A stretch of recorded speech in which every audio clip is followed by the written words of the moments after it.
It should say a little Yeah, live. it'll Yeah. go. We're live now. There we go. So I said vapor. I hardly knew her. Are we live? We are live. Okay, we're live. We'll just cut We're that in post. live. We are live. No, we're actually live now. And did we get the joke off? Either way, shout out to Elijah. Welcome to Dancing Dragons Live. This is our weekly live stream where you can talk to real coaches like these folks right here about real topics that affect your real life. So do us a favor when you're just watching right now, open up another tab, open up dancingdragons.cc. That is dancingdragons.cc. Dancingdragons.cc. Check us out over there. You only have one life and you want to make the most of it. And we have a diverse array of coaches that can tailor to your needs. So make the most out of your life. And without any further ado, guys, like, share, and subscribe. Find us on YouTube if you're on LinkedIn or Facebook. Find us there. You can go check out all of our past episodes. And some of the things we're going to be bringing up today were addressed in our past episodes in more detail. So definitely go take a look at that. Today's topic is 10 things, maybe a little more, maybe a little less, that every gentleman or gentlewoman should have or should know. And I was inspired to do this episode because unfortunately, the last 40, 50 years, we grew up in a generation without pops, without dad.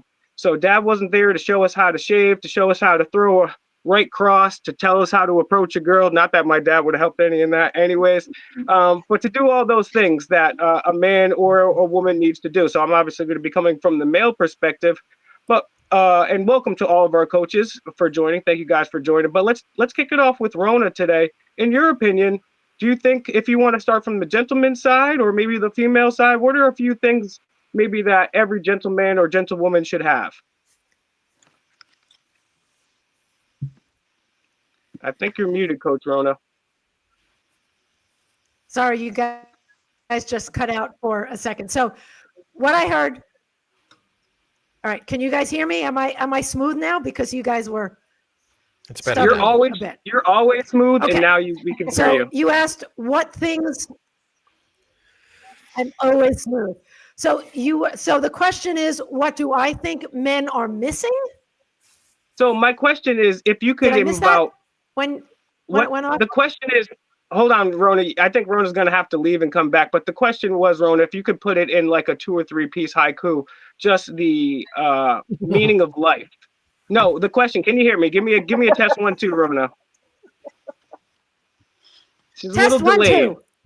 All right, perfect. You're a little delayed, but my question is, so the name of this episode is 10 things every gentleman needs or gentleman. Yeah, Rona, you're going to need to come back. So we'll go back to you. Someone else. I'll be back. To leave and come out.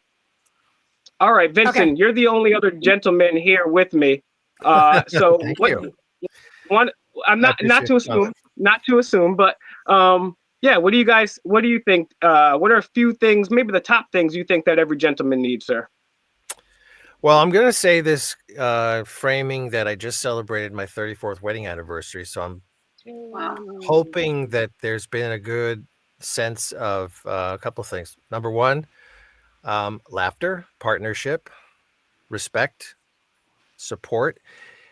And I'm going to just throw out 12 things because for those of you who know the Boy Scouts of America, I'm an Eagle Scout, and I believe there are some fundamentals that sometimes are not really taught anymore, but there are 12 points. And if I think about a relationship and if I aspire to be a gentleman, these are the 12 points. And I think they are applicable to anybody. Trustworthy, loyal, helpful, friendly, courteous, kind, obedient, cheerful, thrifty, brave, clean, and reverent. And I really think that they're universal points that can easily help to provide the correct and the healthiest infrastructure for any relationship. I do think that there are some things that I grew up learning from my father and other men that were in my life that I thought were the right way to treat women and how to treat elders, especially, and children, So we could talk about what I think I still see or what I don't see anymore. Sometimes a bit of a pet peeve, but I think principles wise, it's very important to have at least those things in your heart and in your Okay. daily activities. So let's start. First of all, Rona's backstage. If Alex, if you could let her back. But let's start with this. Let's start with you, Vincent, and then we can go to Maza and Heather. What's your biggest pet peeve nowadays? What's your biggest pet peeve? I think one of the, if I may say, is simple things that I always thought would be well mannered. So not holding the door for someone, not saying thank you, not writing a thank you note, actually, not a text message, an actual handwritten note. Why is that important? Because it's actually proof that you wrote it. You wrote it with your hand and it's in ink and you can touch it and feel it and you can look at it. I would say, and I think that the other thing I would add is not listening critically. So I think today we live in such a polarized society. We have it's hard to escape from that. But just the ability to listen, even if you have a diverse opinion. I remember saying to friends or others, I respectfully disagree, blah, blah, blah, blah, blah. And there's nothing wrong with that. Maybe if we could all practice, if we all collectively could practice things like that, it would be a little bit more, humane and not so tense and so difficult to get points across, to discuss, with a conversation. I'll stop there. All right. How about you, Maza? Let's start with one pet peeve that you think gentlemen are lacking, and then maybe something that females need, or maybe a female pet peeve. Let's start with the pet peeves, and then we'll supply solutions. Okay, I would begin with first of all what a gentleman should be or gentlewoman should be. So they must be respectful, honest. They communicate with a clear purpose and show self-discipline and responsibility. And they also needs to be punctual, dress appropriately or for different situations, and they should hold practical skills like managing their money. They know their basic etiquettes. All of these kind of things are really important these days. And these days what people are doing, they are like buying stuff without even thinking. So that's also impacting their finances as well.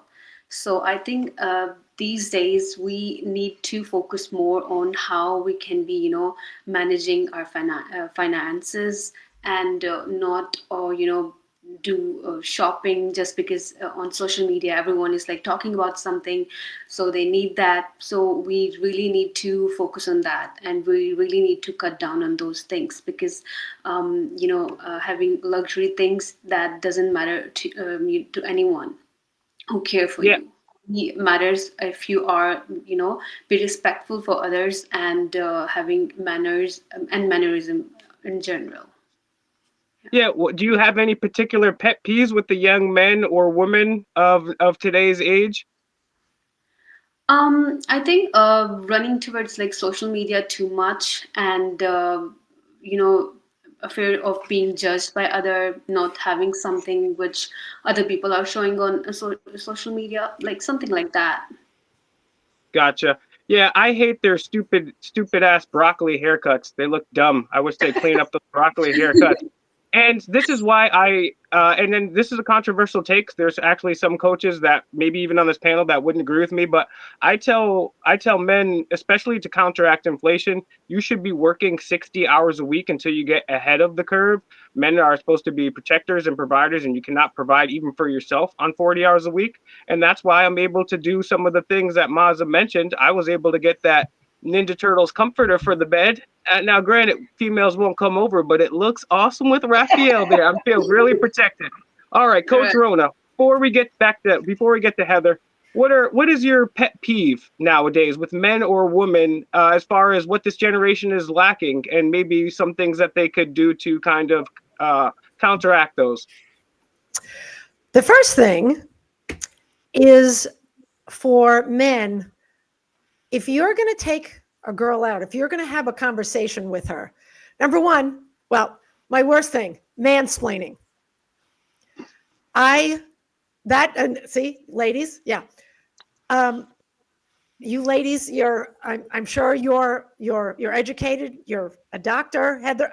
Maza, I don't know what your background is. You're here. I'm assuming that you're fairly intelligent. We can put a sentence together.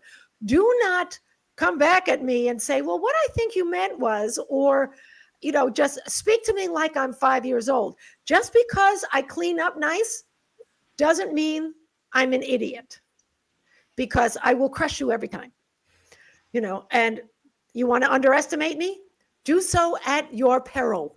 So yeah, drives me nuts when men think that they have to dumb their speech down. And if we are going to an event, and maybe this is because I'm from New York and now I live in California, do not wear flip-flops. I mean, it has gotten so casual. Yeah. If we're going to the opera, do not wear flip-flops and a pair of cut-off jeans. Have a little, I'm gonna class. You know what I'm saying? I'm gonna double down on you on that. Quite frankly, men should never, and The Rock means ever, wear flip-flops unless you're on the beach. Even then, I don't wear flip-flops. Flip-flop sandals, very effeminate. You should throw those away. There's no reason. Put some sand on your feet, wash it off in the shower, and get home. Men should not be wearing flip-flops or sandals. This is out of control. All right, Heather, thank you for your let's get to Heather, because Heather has been waiting there so patiently, and I skipped over her like 19 times, and there's only 4 people here, so that's bad. Heather, all right, initial takes, and then I gotta know your pet peeves. My initial take, my pet peeve, I could go on forever, but I have no tolerance for big babies, especially in men. I mean, I've just noticed a lack of ability to care for themselves, to cook for themselves, to emotionally regulate themselves. A lot of needs to just be like pulled in and make everything okay, which is not of interest to me or most women. So finding the need, just let's all be all grown up. Like, let's know basic needs of caretaking for ourselves. If you're sick, know how to handle that. If you need to feed yourself, know how to handle that. If you need to do basic things around your home, know how to handle that. For women as well, I think we can take a little more initiative in our autonomy and in our capacity to also care for our things that we often default to men, like, oh, I can't fix that, or that's not my thing. I think we can all just maybe put on our big girl pants and our big boy pants more often and show up as adults. I didn't mean to white knight you there, Vincent, but I also didn't want you mansplaining all over the place. So if you could go ahead and continue. No, it's really interesting to hear that. I just want to say, like, I enjoy wearing flip-flops at home, but I wouldn't wear them on the street. I live in Brooklyn, New York, so I kind of have a wariness about what's on the street. Yeah. I want to just ask a question.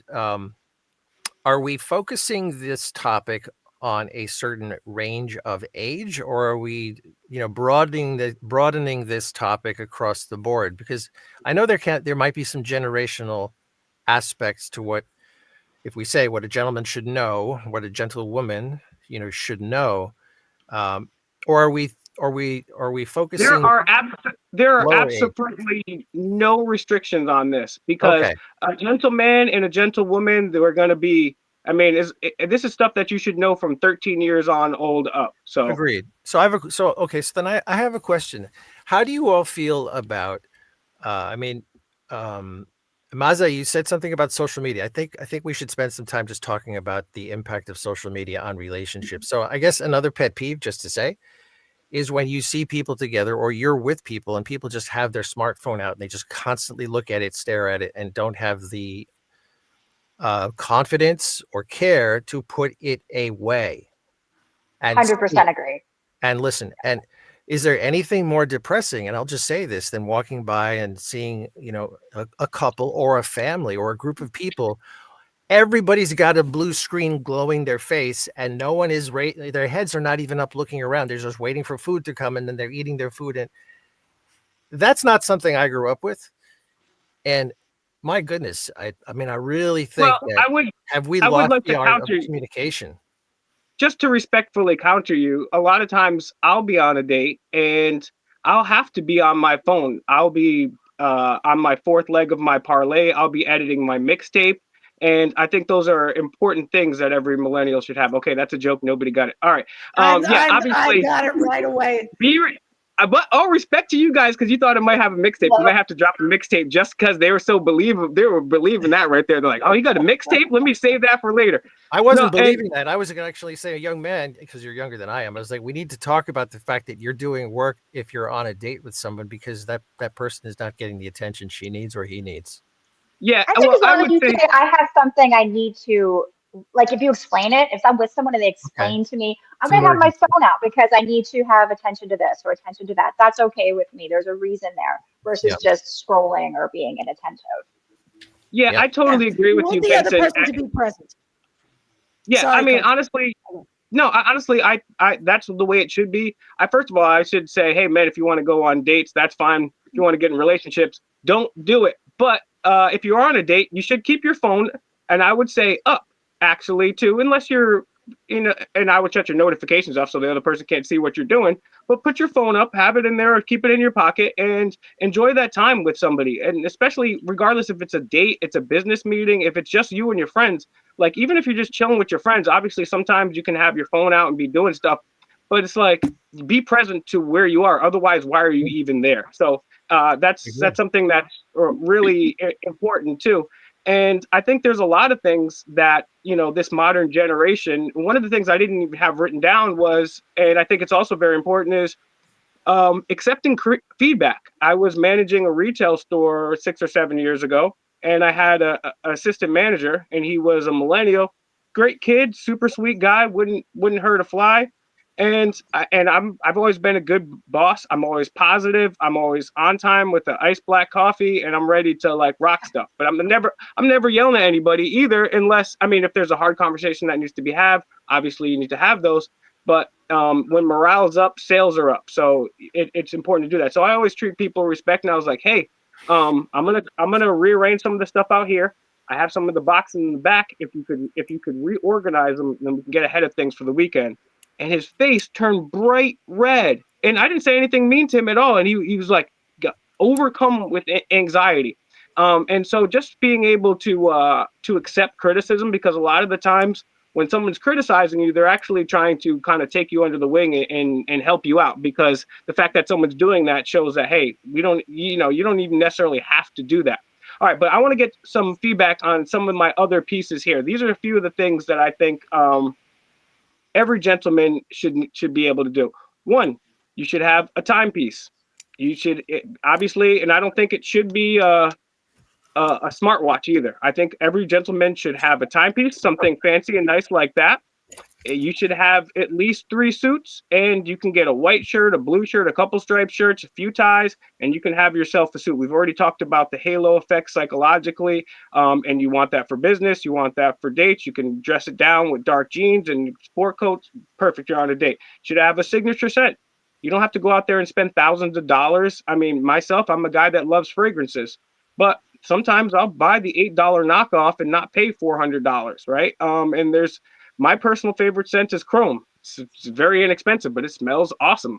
I've had men and women tell me I smell delicious. Unfortunately, those people are in my family.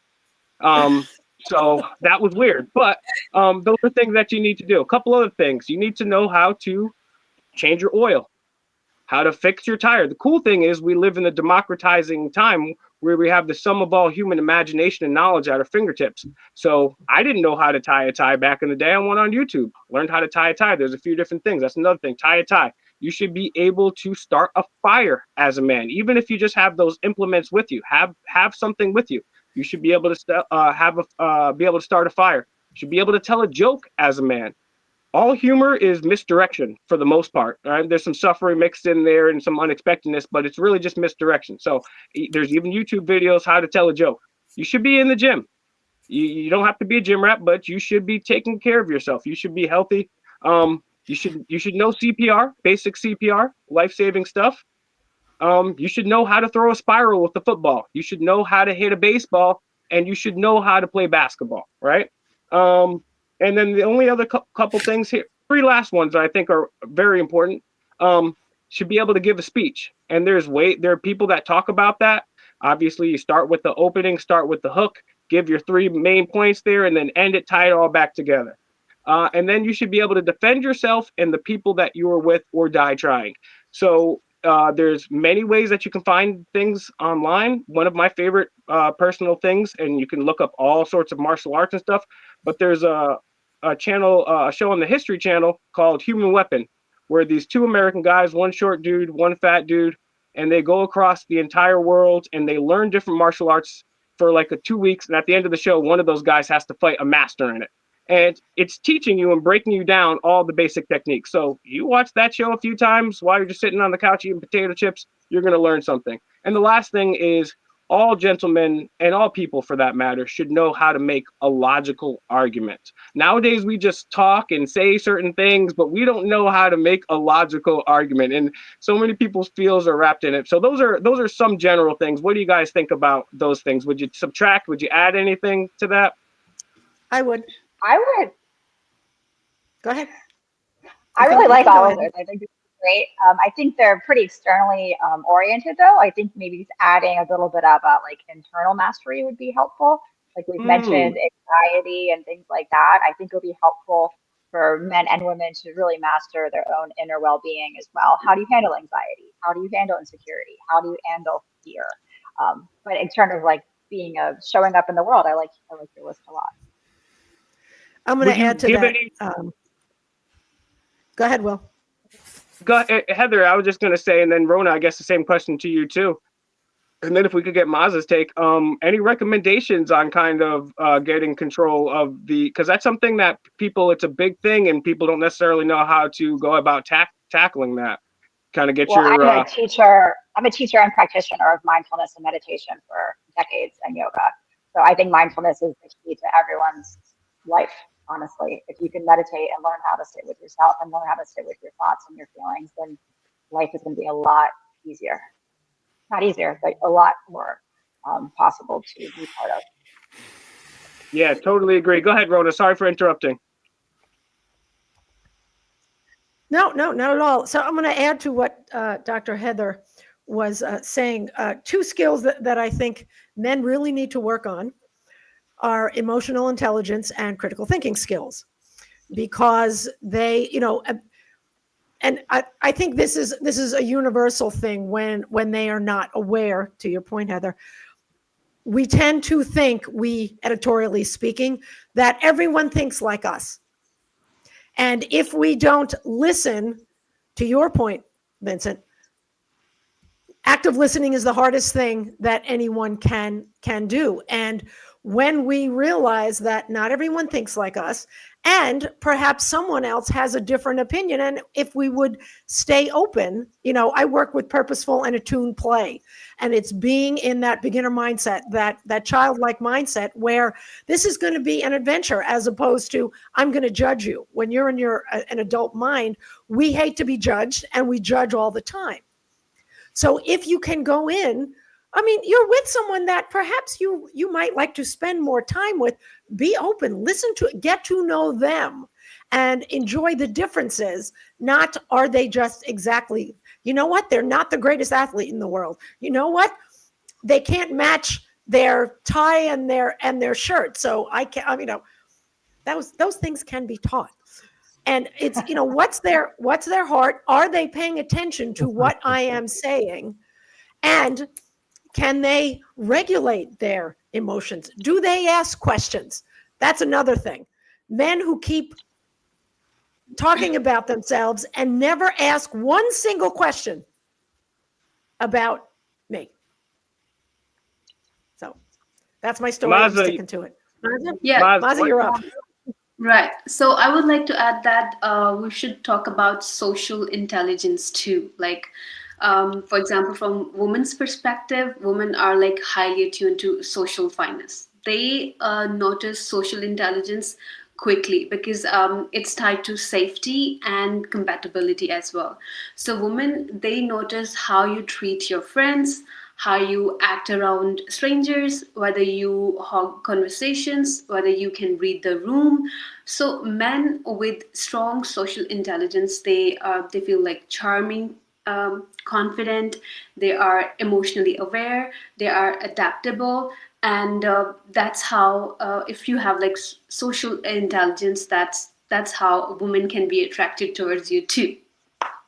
Yeah, Mazda, I'm so glad that you said that. And this is not, and that just doesn't apply to women. It applies to everything. We've done a couple episodes in the back about how to build rapport with people, whether you're on a business meeting, a negotiation, an interview, a first date.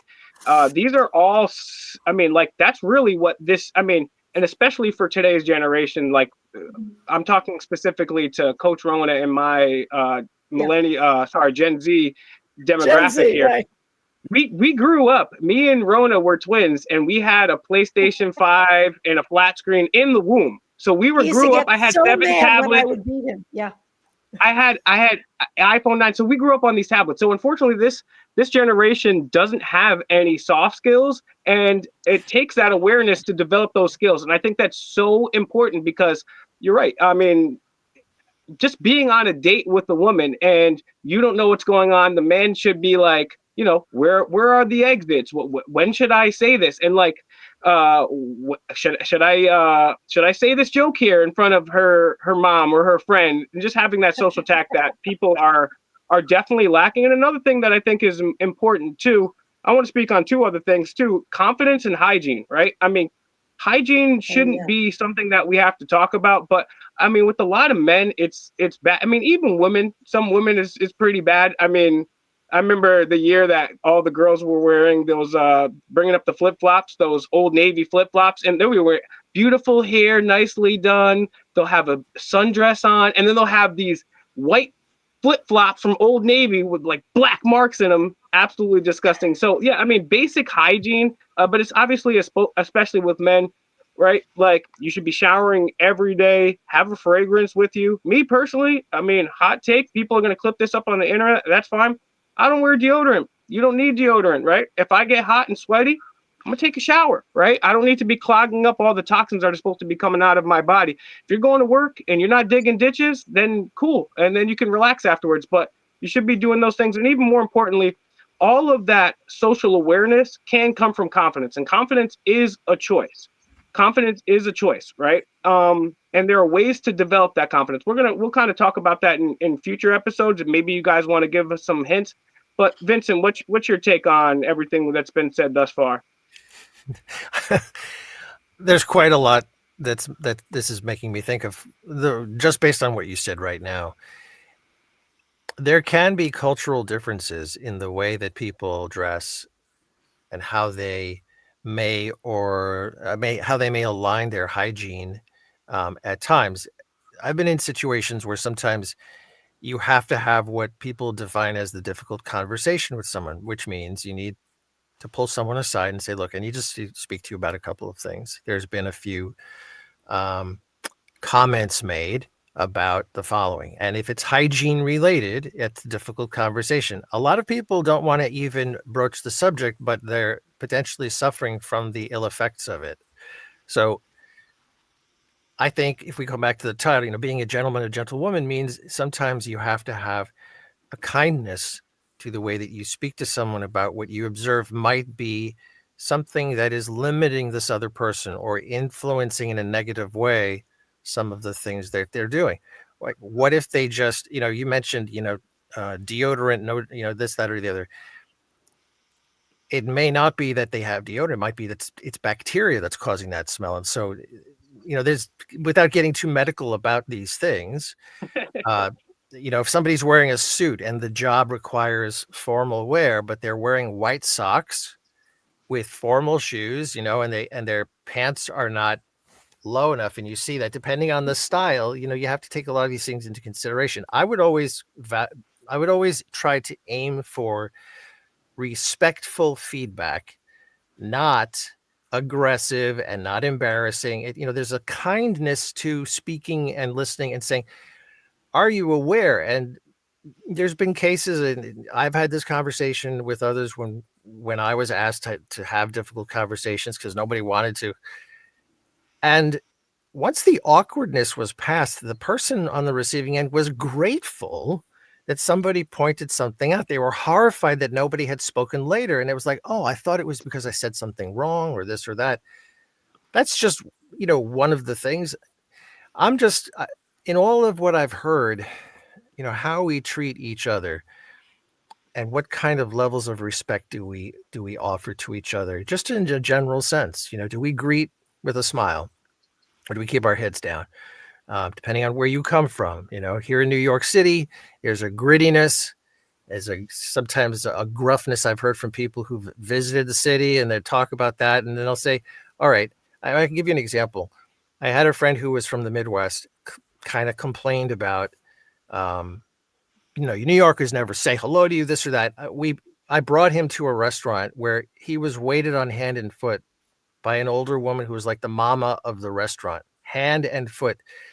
And then I commented at the end, did you notice, by the way, that you were being treated, you were being spoken to? And yeah, I guess so. So there's this stereotype aspect that can sometimes influence where you come from, what your heritage is, what your cultural norms are. And this is all part of how I think we either discover, find out. If I'm going to someone's house and it's a different ethnicity than mine, different culture, different languages are spoken, how does one act? What you can ask. You can just say, hey, before I go, is there anything, you know me, or is there anything I should keep in mind? Do you talk about these things? What are some good topics to speak about? I may be saying this more because I'm coaching, and I'm asking people and listening to people present challenges that they have. But if we pull back from all this dressing for others, right? You're dressing for yourself, but you're dressing for others. They see how you look. They see how you speak. How often do you use, nobody has mentioned this. How many times does a person use what I would consider to be profanity in their general way of speaking? If it's all the time, I don't think that's appropriate. I think it's rude, actually. And then I think it's a sign of, don't you have any other vocabulary to express your emotions? Why are you devolving to using that kind of language? I wouldn't do that in front of children. Or why are you doing that in anybody else? And a lot of times people don't want to say anything about that, I think, because there's fear of rocking the boat. I believe pulling somebody aside and having, a kind, trusting conversation, that requires courage. And I think a man or a woman, if you want to call them a gentleman, a gentlewoman, they should be capable of making a stand for what is right. And yeah, and you know what? That shows the same attributes you were discussing earlier, like having courage. A lot of times it could be somebody new, it could be somebody at work. I mean, that should be part of the bro code, right? If I got something in my teeth, or if I got a stain on my shirt, you pull me to the side and say, and that's actually a sign of true leader. It's not only courage, but it's true leadership, because you're the one taking the effort. Because most people were just bystanders. Someone else will take care of this. Someone else will help that poor woman that's getting something terrible happen. Well, no, someone else will do it. So yeah, you're right. And then we'll go to once you're done, Vince. We'll go to Rona. Yeah, I just want to. You just reminded me of something. I just want to throw this out there, because this, to me, today is a sign of today's world. So, I don't know how you feel, but if I'm in a crowd of people, or if I'm watching a recording of some activity that went on where something not so good was going on, how do you all feel when you don't see anybody stepping in to stop an argument or stepping in to separate people? What do you see? This is what you see.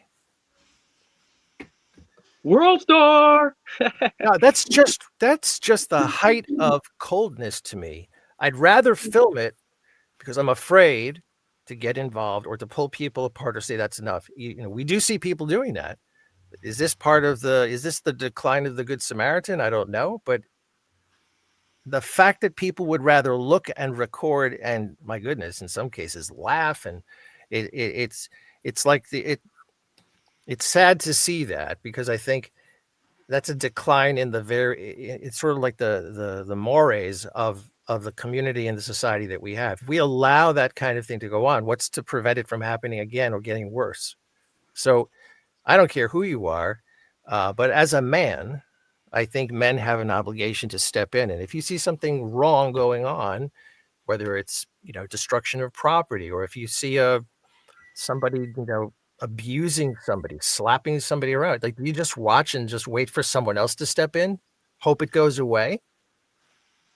To me, there used to be more of that acceptable behavior. And I think we should have more courtesy to ensure that good manners are part of the status quo. If they're not, I'm glad you touched on that because part of the thing about being a gentleman is also being masculine and not the mansplaining, like abusing people, but being masculine is like we have to be the arbiters of those very incidents that you're talking about right there because no one else is gonna do that.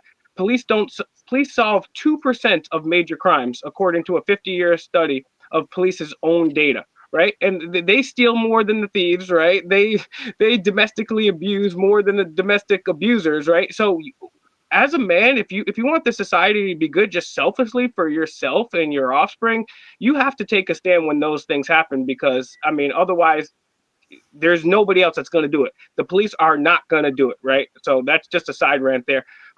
Heather, what do you think? What are some things that are either red flags with men or things that maybe are a little different with women that maybe women should have that are kind of a little bit different than what a man should have? And then Maza, if you want to go. Oh, I think one thing you brought up here, which I applaud you for, is the idea of masculinity, which I think people tiptoe around because there's been so much talk with masculinity. But masculinity really is a positive trait. And the way you guys are talking about it is being respectful and kind and showing a protective nature and stabilizing the environment around you really is to me what masculinity is about. So I appreciate the conversation being done from that perspective and not being scared of it. And in the same way, so I'm a starch feminist, but I think that women, we're more femininity. So I try to encourage women to explore, if men have these masculinity, their innate nature, certain ways, testosterone related traits, what are, women's creativity, really honing into our creative aspects, attributes, not being afraid to be emotional, to trust intuition, things like that. So wherever you lie on sort of, your innate characteristics, I think just really being comfortable owning your strengths and contributing that to the world around you. Totally agree. Roni, did you want to jump in before Maza? Yes, Maza, if you don't mind, because I have to leave after this, Sure. because I'm cooking for a crowd, and I do a little bit each day, so I have to get it done. Per your point, Vincent, I was taking notes while everyone was speaking. How you present yourself is your brand. You will get a Oh my gosh, reputation. Rona, I am so in love with you. Literally, that's the first thing on my, literally, that is the first thing on my Google document right here. And I'm just going to say this, I'm going to shut up and let Rona talk and go. But yeah, Great that's minds why think we're, alike. that's Yeah. intertwined, Godsmack lovers think alike is a little more Yes. correct. But Yes. seriously, right? This is why because you can spend $200 a pair of Jordans, or you could spend $200 and get yourself a suit. And we've already talked about the social experiments that they've done, right? Even me myself, I go to the Walgreens near my house. I was wearing a hoodie. These people started following me around. Now, granted, I put a thing of cream cheese in my pants, but the next day I wore a suit. They're like, "Hey, how's it going, Bucko? Well, can I serve you, sir?" So yeah, Coach Rona, I'm tripling down on that statement. Please continue. Oh, you're muted. I do, and I There don't know you go. why that happened. Part of it is that scene from Pretty Woman, where big mistake where she goes in, and yes, on the one hand, don't judge a book by your cover, but don't what's the word? Some people revel in the fact, it's like, I'm not the man, and that's how the whole tech world got. I'm just going to wear a hoodie to work and, kicks and all that kind of stuff. And, it's not the classiest look. It may be a sign that you're a computer nerd or whatever. Sorry, Alex. But at the same time, if you want to, show that you know what you're doing, you're to be respected, et cetera, show up like that. Show up or shut up, sort of thing. Because people will be in their adult mind and they will judge you. So, Yeah.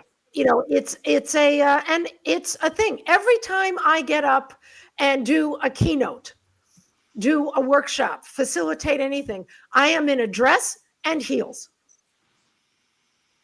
And I command respect. If I went up there, I mean, I'm going to be doing a a talk with an organization called Indiecade, which is a bunch of creators here in Los Angeles. And I met, they're all going to be in hoodies and sneakers. While I probably won't be that dressed up, I will wear a nice pair of slacks. I will be slightly elevated because I'm being seen as an expert in my field.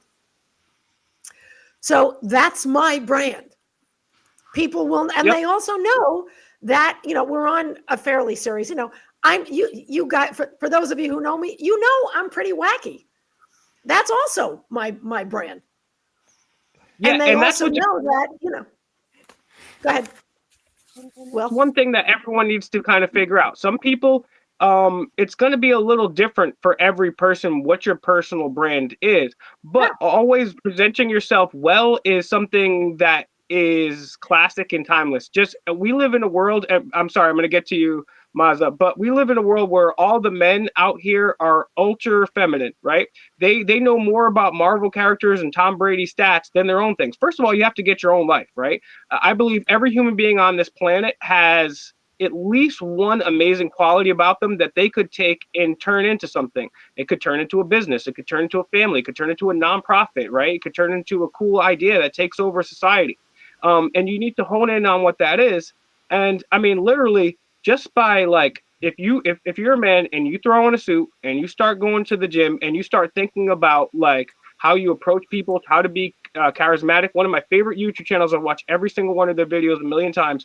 Charisma on Command. You start there, it's going to tell you how to have some jokes, right? And they're going to give you formats for jokes. You know what? When you're in a meeting, sit up straight. Maybe you're in a debate, you want to lean back a little bit more because that's subconsciously telling your brain you're relaxed, right? So there's all these little tips and tricks that you can have, but just wearing a suit, not using emojis, right? And getting a handle on your own life, right? That's going to substantiate you greatly from 90% of men. Just doing those things already. You can just put on a suit. And like Rona said, your image is your brand. And that's the one thing that you can control about you, right?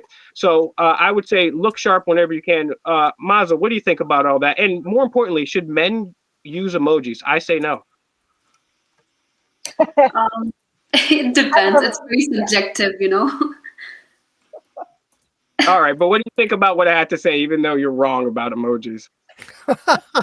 You're going against, you're making me laugh. Kissy face emoji is very sweet. It's funny. It's funny, Will, how you're injecting a lot of your personality, and I kind of feel like in this environment, it's acceptable as a friendly aspect here. But I also think what we've been talking about is, taking a breath, taking a sip of tea, so to speak, and letting somebody else speak, think, and give that healthy pause if they need to process something before they speak. I want to hear some more from Maza too, but I want to ask you all one question. Maybe Rona, before you leave, I want to ask one question to the group. But go ahead, Maza. What else did you have on your mind? I would like to add that as people, they put the full stop on learning. There should be a lifelong learning because learning strengthens your neuroplasticity, and there's a growth mindset attached with that, which improves your resilience and knowledge, which builds up the competence and confidence in that person as well. So there should be lifelong learning in a person. That's a very good potential for that person.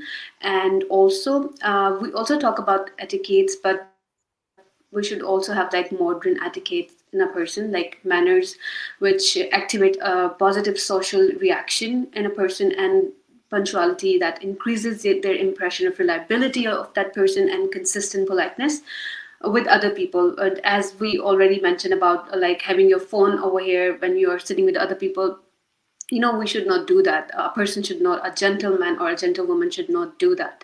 So these modern etiquettes, we should keep an eye on that as well, and lifelong learning. Yeah, actually, Stanford just did a study relating to emojis, and it showed that it declined neuroplasticity and the firing of synapses 1,000-fold. Coach Vincent, go ahead. What's your question you want to postulate to the group there? Well, just quickly on what you said, and I appreciate, Maza, what you said about the neuroplasticity of all of these things, right? The beauty of to me, the beauty of life's journey is that we can continuously learn. Fantastic, wonderful. And I think if in general there is an openness to listen and say, well, how would you do this? How did you do this? Okay, how can I practice this? So that's another aspect of, how can folks take this kind of advice or take this kind of feedback and build off of it, um, and test it out, right? So it's not like, oh, you're hopeless, you'll never get it. Okay, stop.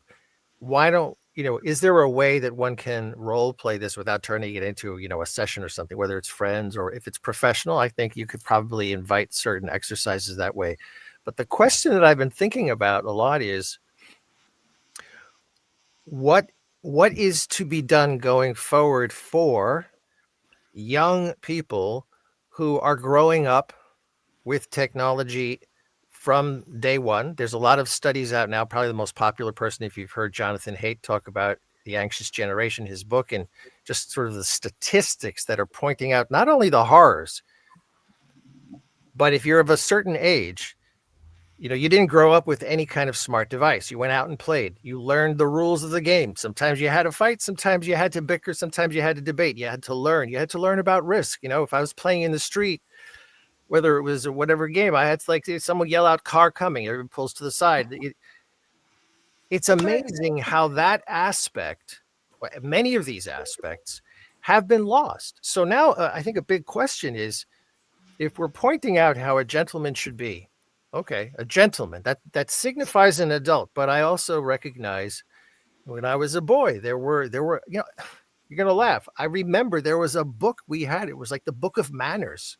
It was a children's book that, this is how you say. I actually remember that book. My mom used to beat me with that.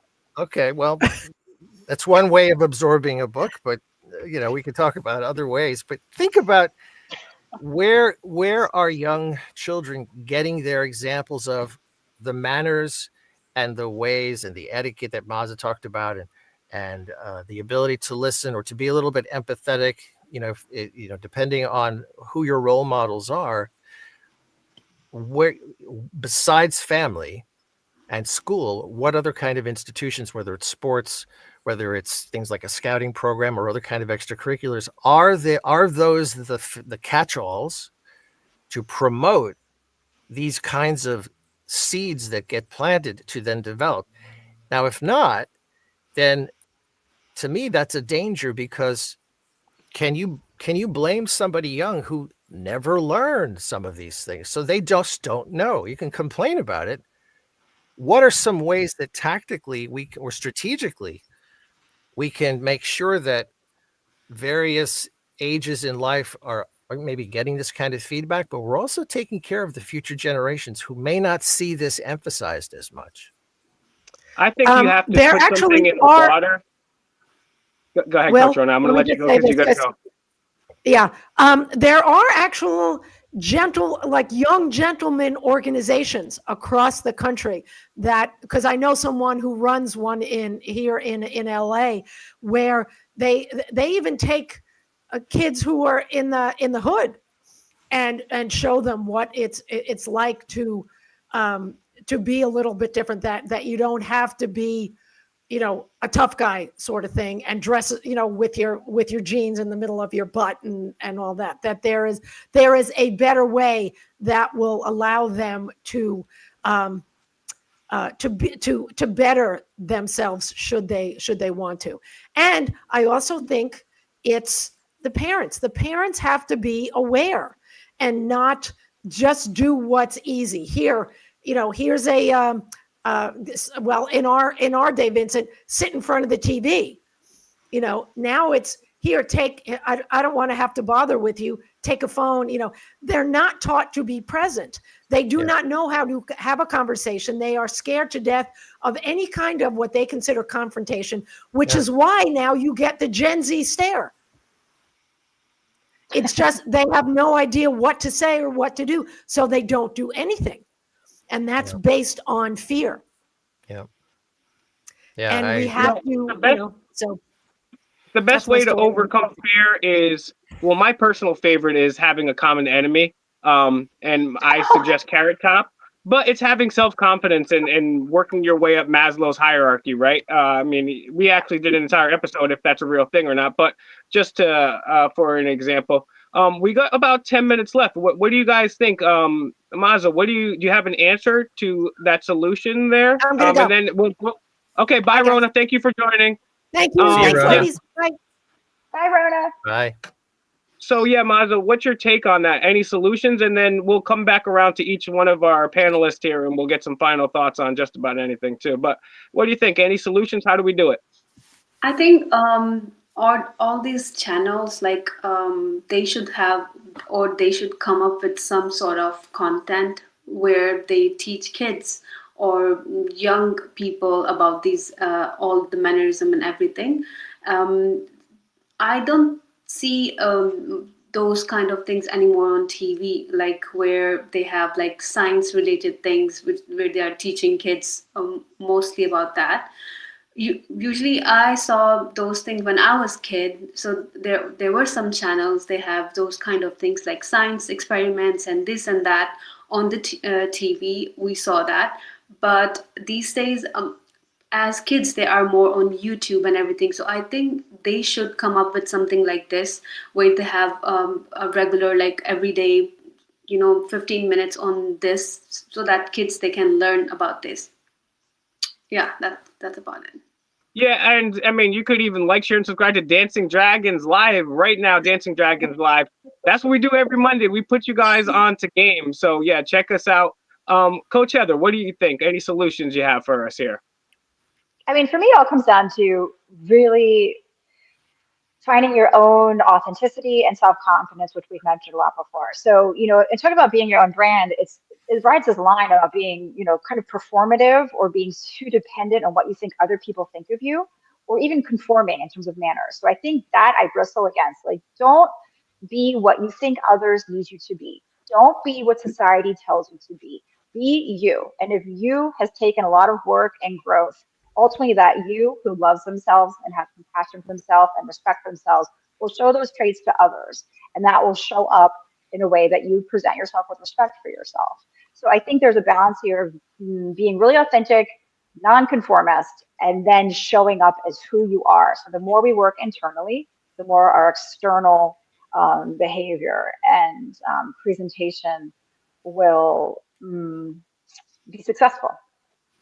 Yeah, I want to quintuple down on what you said. Being a nonconformist, or as I like to say, just a free thinker, someone that has an open but skeptical mind, applying the Socratic method to everything that you have, is actually a really attractive thing to males and females alike because it shows you're not thinking like the herd. Yeah, maybe I have a nice suit and maybe I smell nice, but you know what? I'm my own man. I have my own ideas and I've done my own research. And I have another list that we'll get to maybe on another show, but this was Tom Ford's list.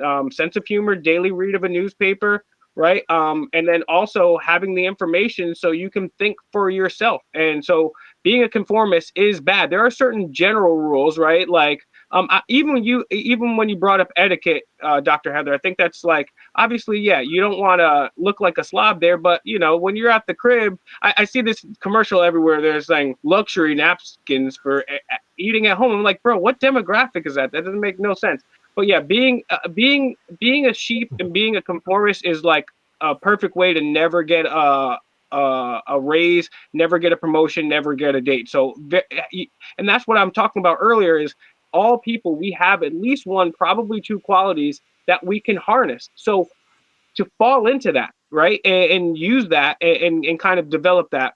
All right, so I want everyone to get their final points off here, but one of the other points is confidence too, right? And I'd say if you're out there looking for a date, I would say, hey, never get married, but that's another story for another day. We can maybe talk about that. But hey, if you want to get with if you want to have some female company, do suggest that you go on dates. And one of the things you have to do is have an abundance mind frame. So I would recommend having a bunch of different dating apps, not just one. I have somebody that I work with, and he gets upset because nobody ever matches him on Tinder. But the thing is, most guys don't know when you're constantly swiping on girls on Tinder, that tells the Tinder algorithm that you're not being selective. And so they downgrade you in that thing. So, and then he's only on that. And so it looks bad. And now he doesn't have an abundance mindset. So you should have all the apps because people unfortunately are just on the apps. But then also, Dr. Heather brought up a great point is confidence, right?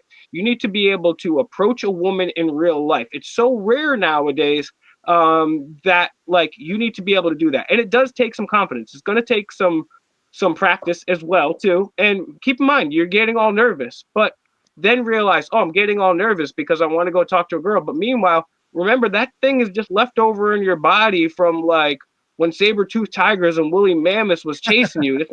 It's not that serious. Like this girl is not a woolly mammoth, right? Except for my ex. But that's another episode. So I wanted to talk. Let's start with you, Coach Vincent. What you have any recommendations on approaching females? And then if I could, and then any final thoughts, and then we can go to Dr. Heather and Maza. Any final thoughts you guys have? And then maybe when a man has approached you, what has worked or what have been some better approaches, or maybe from a female's perspective, like sometimes girls would be like, oh, you didn't even know. Like sometimes, I mean, I think the guy should take the initiative. Obviously, everyone's different. There's a generalization, but maybe what are some things a girl can do to kind of to get a guy that she likes? But yeah, let's start with you, Vincent. Any final thoughts and just generalities approaching females and dealing with females as a man, as a gentleman? Okay, so a couple of things I'd like to say. One, I think the idea of mentorship is a really healthy one for women and men, and that means a proactive way of having more people with more experience be available to others and to let others know that they can ask instead of waiting to be tapped. I think you could use a mentor. I think explaining to people that if you're sincere and you do a little homework and say, I'd like to talk to you about something, I'm looking for a mentor. So I think mentorship is really important because sometimes you need to be told, or you need to, somebody can explain to you a couple of things. That's all you need. You just didn't know certain things existed. You just didn't know this was a way to do it. You could practice that. I think if you feel fairly confident, there are other people who are not confident. And so sometimes through friendship, obviously through coaching, there are ways that people can help others gain confidence. I also wanted to say that I think it's really important to know that if you have passions, and everybody has more than one, to me, it's a divine, you cannot argue with something like that. But there are so many ways that saboteurs in the mind and in the family and in the society say, what are you, crazy? You can't do that. Or how dare you do this? Or you're not the right X, Y, and Z to be able to do these things, right? So there will come times, and this is why sometimes mentorship or somebody older who's willing to explain and tell their stories as an example, that there have been hardships. Here's what happened. What did you do? Right? Because it's the end of that story that's really important to give to somebody. Understanding that it will take sacrifice to illuminate these passions that you have, understanding that you need to know, and someone has to teach you perhaps what the word boundary means. You have to know what that means. And it's very difficult sometimes from a family perspective, the assumed gender roles that just exist, which may or may not make sense to you. I think there are ways we can help each other. And sometimes coaches can do that, mentors, leaders in a community, leaders in family who take that initiative, who take somebody by the arm and say, let me talk to you. That wasn't your fault. Step in and don't let somebody suffer. Ultimately, maybe those conversations, maybe that advice, maybe a little role play, which is humorous in a safe space, can actually open up the eyes and start to at least present options. I'll stop there. Yeah, totally agree. And just to your point, if people want to, I think mentorship is extremely important. I was very fortunate to have a really awesome mentor. Shout outs to Todd. And one of the things he helped introduce me to is, so I got 3 favorite books, and it's one of the other things. A gentleman needs to be well read, right? I don't know if I covered that, but if not, you got to be well read. That's like one of the biggest things. I prefer nonfiction, but The three best books every gentleman needs to read: Think and Grow Rich. It'll tell you how to get a mentor. It'll tell you how to develop. It's literally a blueprint to everyone successful. If anybody doesn't know, Think and Grow Rich was written by Napoleon Hill about 100 years ago, and he was tasked to going around to the most successful people in the world and finding out their habits and blueprints. And so it's literally a blueprint. Almost every successful person I know has read Think and Grow Rich. The other one is the 4 Hour Work Week, and it also talks about how to get a mentor in your fields and do what you want to do. It's like the updated Think and Grow Rich. And then my third favorite book of all time is Turtles in Time. I mean, they were going back to samurai Japan and kicking butt. That wouldn't necessarily make the gentleman's list, but I mean, Ninja Turtles in Time was just awesome. They were kicking each other's butt. And then just to your point too, before we get to Heather and Maz's final points here, a lot of this is just knowing things and having the constant confidence to execute it. So I'll give one final example of just how this will play out. So I forget the gentleman's name, but he was a journalist, and he worked for, I believe, the New York Times and the Rolling Stone. And self-admittedly, he went through college. He only maybe had a girlfriend, and then after college, he didn't get laid at all, by his own words, right? And then he said he started doing documentaries, and he was backstage with these famous rock bands, and the only kiss he ever got was by one of the famous rock guys, and got a kiss on the cheek, right? And then so after he was doing that work, he was tasked to kind of do like a hit piece on these pickup artists. And so he went to these conventions and he would hang out with these pickup artists. And this guy, he was short, he was bald, and he was fat. And he went there to do a hit piece on these pickup artists and turned into the greatest pickup artist of all time. He literally bagged Britney Spears on video, right? So it doesn't make a difference if you're bald, if you're fat, if you're, and even if you think it's wishy-washy. And this is my little plug here for Dancing Dragons Live. If your tummy starts hurting, you break your leg, you're going to go see a doctor. If you get in trouble like I did for stealing Turtles in Time, the novel, when it came out, you're going to have to go see a lawyer. You only have one life, although there is some really compelling information about reincarnation that's been done in the University of Virginia for a very long time. But that aside, you still only get one here in this physical incarnation that we know of. So make the best of it. You only have one life. Imagine having a doctor for your whole life, a lawyer for your whole life. That's what dancingdragons.cc is. We have a wide variety of coaches on a number of topics. Maybe you want to get that guy or girl. Maybe you already got the guy or girl and you want to move up from middle management. Maybe you want to start your own business. Maybe you're on a health and wellness journey. Maybe you want to see how the stars affect your life. We have all that and more. So check us out at dancingdragons.cc, dancingdragons.cc, dancingdragons.cc. Maza, what is the pickup line that worked on you? Any final thoughts, and what approaches have worked on you in the past, or any suggestions for any females out there? Okay, I would like to end up like the final call is like all these things we talk today, these are not just like random habits. They are rooted in psychology and they work because they are aligned with how humans think, feel, and behave and connect with others. So you don't need to master all of these things we talk about today just now today. Just we need to pick up one and master it and then add another one.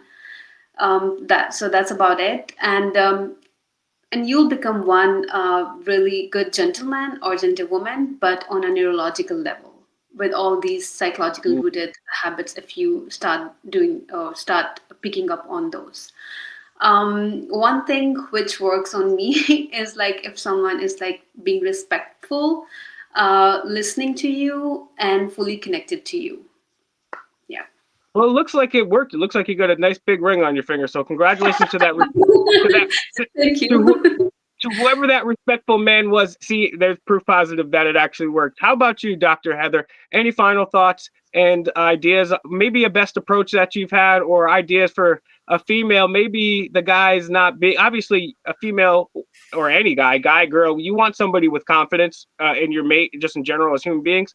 But maybe something to, as a girl, be like, let a guy know that you like him, right? I always like when a girl goes like this. That's a great sign, but that's never happened to me. So any ideas there, Dr. Heather? What can we do? Well, first of all, you're right, confidence. And confidence can show up as like telling a joke, just simply going up to you, the things you've mentioned. I mean, anyone who's, and again, I want to get back to like, focus on your internal self and who you are, and that's going to transfer to the external world. And women just like someone who's authentically listening to them, like Mazda said. It'd be fun. Tell a joke. Don't take yourself too seriously. Don't take them too seriously. That always works for me. Like nothing is too serious, so make it light and non-stressful, and that also shows a lot of confidence. And I like emojis. Darn it. This was a 10 out of 10 episode before that. And you know what?